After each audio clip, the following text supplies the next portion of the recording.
ధర్మజిజ్ఞాసులకు శుభాశీస్సులు. శ్రావణమాస ప్రారంభం నేటి నుండే దేవతార్చన జరుగుతుంది. వారి వారి యొక్క ఇష్ట దేవత స్వరూపాన్ని ఆరాధించటం అనేది పరిపాటి. ఒకరు శివుణ్ణని, ఒకరు మహావిష్ణువనని, అలాగే ఏ ఏ తిథి నాడు ఎవరిని ఆరాధించి వారి వారి యొక్క అనుగ్రహం కోసం ఈ శ్రావణ మాసం అనేది ఒక అనుకూలమైనటువంటి మాసం. మానవుడు ఆశాజీవి. నిస్వార్థంగా భగవంతుణ్ణి ఆరాధించేటటువంటి వారు ఒకరు, మోక్షాపేక్షతో ఆరాధించేటటువంటి వారు కొందరు, ఆధిపత్యం కోసంగా భగవంతుణ్ణి ఆరాధించేటటువంటి వారు కొందరు. కానీ ముగ్గురికి వారి వారి యొక్క అభిష్టం అనేది తీరుతుంది ఆయా ప్రకారంగా ఆరాధన చేసినట్లయితే. దీనికి దేవతలే నిదర్శనం. ఈరోజు మనం అందరం కూడా కోరుకునేటటువంటి ధనానికి అధిపతి కుబేరుడన్న సంగతి అందరికీ తెలుసు. మాటల్లో కూడా మనం అంటుంటాం కదండి, అపర కుబేరులండి వారు అని. ఇక్కడ కుబేరునంతటి వాడికి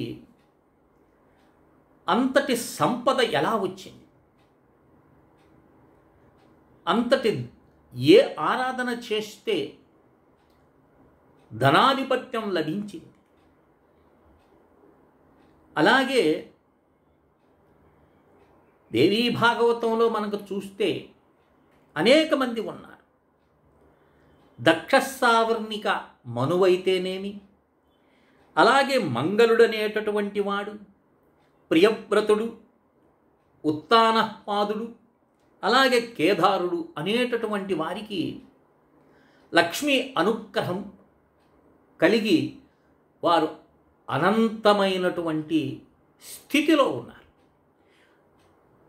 ఒక మంత్రాన్ని మనం తీసుకున్నప్పుడు, ఒక జపం చేసేటప్పుడు శ్రద్ధ భక్తి చాలా అవసరం. కలియుగం కదండి, అంత ఓపిక ఉండదు మనకు ఏమిటి, ఓ 10,000 జపం చేసావనుకోండి, వెంటనే మనకు అమ్మవారి దర్శనం ఇవ్వాలి. నేను గతంలో కూడా చెప్పినట్టు గుర్తున్నాను. మన సాధనలన్నీ ఎందుకు ఫలించటం లేదనేది ఒక వీడియో చేశాను. మీరు దానికి కారణమనేటటువంటివి అనేకం చెప్పినాను నేను. ఈ శ్రావణ మాసంలో నీ కర్తవ్యాన్ని నువ్వు చెయ్యి. అది నిస్వార్థమో లేదా కోరికతో చేసేదో, మోక్షాపేక్షకులకి చేసేటటువంటిది. నీ ధర్మాన్ని నువ్వు పాటించు. అందుకని ఇక్కడ శ్రావణ మాసంలో లక్ష్మీ అనుష్ఠానం మనకు చెయ్యాలి అనేటటువంటి వారికి భాగవతం, దేవీ భాగవతం మనకు 9వ స్కంధంలో ఒక అద్భుతమైనటువంటి విషయాన్ని అమ్మవారు అందిస్తారు మనకు మహర్షులు. ఆ మంత్రం చేతనే వారికి సౌభాగ్యం అనేటటువంటిది లభించిందని, ఈ మంత్రాన్ని అధ్యయనం చేసినటువంటి వాడు ఉత్కృష్టమైనటువంటి సౌభాగ్యానికి నోచుకుంటాడని చెప్పినారు. పురాణం మనకు ఏం చెప్తుంది? సూచనిస్తుంది, మార్గాన్ని సూచిస్తుంది. ఈ అనుష్ఠానం చేసి వీరు ఇంతటి గొప్ప స్థితికి వెళ్ళినారు అని మనకు చెప్తుంది. ఎందుకని? మనకు శ్రద్ధ భక్తి కలిగేటటువంటి. వారు చేసి తరించారు. అదే చెప్తారు, యద్యదాచరితి శ్రేష్ట తత్తదేవేతరో జనా సయత్ ప్రమాణం కురుతే లోకస్తనువర్తతే అని అంటారు గీతాచార్యులు. అంటే పెద్దవారు అనుష్ఠానం చేస్తే దాన్ని అనుసరిస్తారు పిల్లలు. కనుక ఇక్కడ బ్రహ్మాది దేవతలు అందరూ కూడా ఆ మహాలక్ష్మిని వాళ్ళు జపం చేసినారు. ఇక్కడ మనకు మాయాబీజం, నేను మంత్రం చెప్పడం లేదు, మాయాబీజం అలాగే కామబీజం వాగ్బీజంతో కలుపుకున్నటువంటి మహాలక్ష్మి నామాన్ని జోడిస్తూ చెప్తారు. ఇది మంత్ర రహస్యం అన్నారు.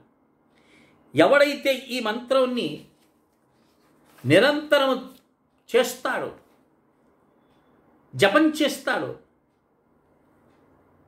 జపం చేసి ఈ శ్రావణ మాసమంతా నిత్యం కనీసం 1000 సార్లైనా ఈ మంత్రాన్ని జపం చేసి అమ్మవారి యొక్క, అంటే ఇదే అధ్యాయంలో, ఇది 9వ స్కంధంలో 42వ అధ్యాయంలో 51వ నుండి 68వ శ్లోకం వరకు 18 విశేషమైన శ్లోకాలు ఉన్నాయి. ఈ శ్లోకాల్ని ఇక్కడ చెప్తున్నాడు. ఎవడైతే ఒక్క నెల రోజులు పఠిస్తాడో వాడు సౌభాగ్యం. మంత్రం ఉంది. అలాగే అమ్మవారి యొక్క 18 శ్లోకాలు. ఈ శ్రావణ మాసంలో మనం ప్రారంభమైంది కదండి, ఇక శుక్రవారం నుంచి మొదలు పెట్టచ్చు, లేదా మంగళవారం నుంచి మొదలు పెట్టచ్చు. ఒక్క నెల కేటాయించుకోండి. ఒక్క నెల శ్రద్ధాభక్తులతో చేస్తే అవుతుందా? ఇంతకుముందు ఎవరైనా చేసినారా? చూడండి, మనం ఏదైనా వ్యాధి సోకినప్పుడు ఏం చేస్తాం? మనం హాస్పిటల్కి వెళ్తాం, ఓపీ రాపించుకుంటాం. అక్కడ కూర్చొని అందరిని విచారిస్తారు, నీకేమిటని. నాకు పలానా రోజు నుండి వచ్చిందండి, ఇంక 2 నెలల నుండి దీంతో వ్యాధితో బాధపడుతున్నాము. ఒకడు 3 నెలలు అంటాడు.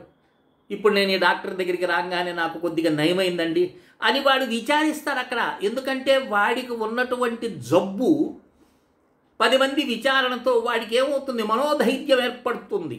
ఈ డాక్టర్ పర్వాలేదు, ఇతను చెప్తే ఇతని దగ్గరికి వెళితే నేను స్వస్థతకు చేరుకుంటాను అనే ఉద్దేశంతో ఎంక్వైరీ చేస్తారు. ఇక్కడ మనకు పురాణం ఏం చెప్తుంది? ఒరే పిచ్చివాడా, భవరోగం అనేటటువంటి రోగానికి దివ్యమైనటువంటి ఔషధం మనకు మంత్రాల్లో ఉందన్నాడు. మంత్రం అంటే ఏంది? మననాత్ త్రాయతి ఇతి మంత్ర అన్నాడు. మననం చేసేటటువంటి వాడిని రక్షిస్తుందన్నాడు. దేని నుండి రక్షిస్తుంది అది తెలియదు ఎవరికి. రక్షణ మనకు అనేకమైన విధానాలు ఉన్నాయి. ఏ మాయా ప్రపంచంలో నువ్వు తిరుగుతూ భ్రమిస్తూ నీ స్వస్వరూప జ్ఞానాన్ని మరిచి యథేచ్ఛగా నువ్వు నేను జీవుణ్ణి, ఈ దేహాన్ని చూసుకొని నువ్వు సంచరిస్తుంటావు, ఆ భ్రాంతి నుండి తొలగించి నిన్ను రక్షిస్తుంది. కనుక మననాత్ త్రాయతి ఇతి మంత్ర అన్నాడు. కనుక నిన్ను రక్షిస్తుంది. అలాంటి ఈ ఉపాసన ఇది శ్రద్ధాభక్తులతో చేయాలి. ఏదో ఈ 1 నెల రోజులు చేసేస్తే మనకేదో లాటరీ తగులుతుంది అనే ఉద్దేశంతో, దురాశతో చేయకూడదు. నీ కర్తవ్య భావంతో చేయాలి. పురాణాలు చెప్పినవి, వాటిలో ఉండేటటువంటి ఈ స్తోత్రాలు చదివితే మీకు ఇలా ఉంటుందని మనకు పురాణం చెప్తుంది. ఎందుకంటే అందరూ మోక్షాపేక్షతో పనిచేయరు కదా. కామ్యాలు ఉంటాయి. వీడికి అనేక జన్మార్జితమైనటువంటి కర్మలు చేసిన తర్వాత వచ్చిన ఈ మానవ దేహానికి అనేకమైన వాంఛలు ఉంటాయి. శాస్త్రం ఆ వాంఛలు తీర్చుకునేటటువంటి మనకు ఉపయోగాలను చూపిస్తుంది, ఉపాయాలను చూపిస్తుంది. ఇలా చేసుకోండి నాయన, ఇలా చేసుకోండి. అలాంటిదే ఈ యొక్క దేవీ భాగవతంలో ఉన్నటువంటి 9వ స్కంధంలో ఉన్న 42వ అధ్యాయము 51వ శ్లోకం నుండి 68వ శ్లోకం వరకు సంస్కృత దేవీ భాగవతం. నిత్యం ఇది, అందులో ఇది అనుకూలమైనటువంటి మాసం. స్త్రీలు ఏం చేస్తుంటారు ఈ మాసమంతా? అమ్మవారి అంతా మహాలక్ష్మి గుళ్ళ చుట్టూ తిరుగుతుంటారు. ఇక ఏ దేవీ దేవతలు పట్టించుకోరు. శాస్త్రం ఒకటి చెప్తే వీరు ఒకటి చేస్తుంటారు. సరే, వారి వారి యొక్క కోరికలు అలా ఉంటాయి అనుకోండి. కానీ నువ్వు ఏ దేవతను పూజించినా కూడా ఇచ్చేటటువంటి వాడు సర్వేశ్వరుడు ఒక్కడే. ఏకం సత్విప్రా బహుదా వదంతి అని అంటారు. ఉన్నది ఒకే సత్యం, అది నానా రూపాల్లో మనకు గోచరిస్తుంది. కనుక ఆ శ్లోకం మొదట ఏముంటుందంటే, నమః కమలవాసిన్యై నారాయణ్యై నమో నమః కృష్ణ ప్రియాయై సతతం మహాలక్ష్మై నమో నమః అనేటటువంటి శ్లోకంతో ప్రారంభం అవుతుంది. 18 శ్లోకాలు. చక్కగా ఉదయం సాయంత్రం మహాలక్ష్మి దగ్గర కూర్చొని పారాయణం చేయండి, జపం చేయండి. ఎంత శక్తి కలదో జపం చేస్తారు. మీరేమో అదో పూజలు చేయబడలేదు. పంచపూజ అనేటటువంటిది చాలా ఉత్కృష్టమైనటువంటిది. ఏమిటవి? గంధము, పుష్పము, ధూపము, దీపము, నైవేద్యము, చివరన తాంబూలాన్ని సమర్పించడం చాలు. చక్కగా పూలు తెచ్చుకున్నావా, మీ యొక్క ఆ దేవాలయం లాంటి దేవుడిని మీరు చక్కగా అలంకరించుకొని శుద్ధంగా ఉంచుకొని స్నానం చేసి పొడిబట్ట ధరించి దర్భాసనం కానీ ఏదో ఒక ఆసనం మీద కూర్చొని ఈ పంచపూజ చేసి అమ్మవారిని ఈ స్తోత్రం చేయాలి. మహాలక్ష్మిని చూడండి, శాస్త్రం చెప్పినటువంటి విధానంగా కర్మలు చేసినట్లయితే వాడికి సిద్ధి కలుగుతుంది. ఏదో పుస్తకాలు ప్రింట్ అయిపోయినాయి, లలితన దడదడ చదివేస్తుంటారు. ఏది కనిపిస్తుంది చదువుతూ ఉంటారు. కానీ అర్థం లేని చదువు వ్యర్థం అన్నారు. ఈ శ్లోకాలు నేను ఎందుకు చదువుతున్నాను, ఈ స్తోత్రం నేను ఎందుకు చదువుతున్నాను, ఈ మంత్రంలో యొక్క ఉద్దేశ్యం ఏమిటి అని తెలుసుకొని చదివితే దాని స్వరూపమే వేరు. కనుక ఈ ఉత్కృష్టమైనటువంటి దేవి మంత్రాన్ని చెప్పాను కదండి. మాయాబీజము, కామబీజము, వాగ్బీజము, ఆ బీజాలతో కలుపుకొని కమలవాసిన్యై నమః అనేటటువంటి మంత్రంతోనే పూజిస్తారు, మంత్రాన్ని జపం చేస్తారు. కనుక చక్కగా ఈ శ్రావణ మాసంలో అమ్మవారిని లక్ష్మీదేవిని ఆరాధించండి. లక్ష్మీదేవిని ఆరాధించినటువంటి ఆరాధన ఫలితము శూన్యము అనుకుంటే మాత్రము మనం బుద్ధిహీనులమే.